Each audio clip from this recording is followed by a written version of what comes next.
In my last video, I built a wooden popper. So here's one for all you fly guys. I'm starting with a hard-bodied foam popper, superglued to a kinked 2/0 saltwater hook. Backing for the eyes can be stamped from sticker tape with a hollow punch, then set aside on paper. Repeat the process with a smaller punch over electrical tape to create pupils, then position them carefully. Mod Podge will add a layer of depth, provided you use the right product. It only takes 1 or 2 drops, but you may need to break the tension with a needle or a pencil.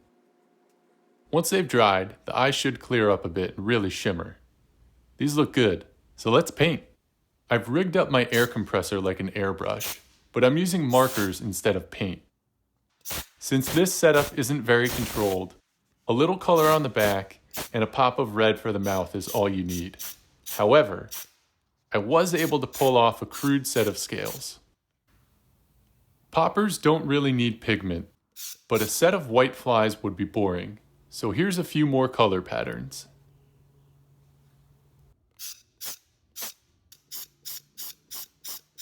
This one's your standard frog. This one started as an accident.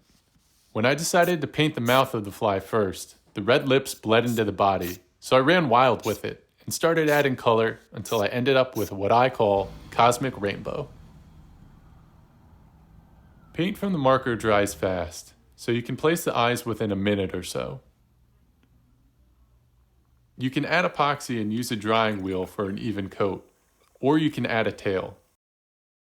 Just measure some white bucktail against the body, and tie that in while you block the camera with your hand.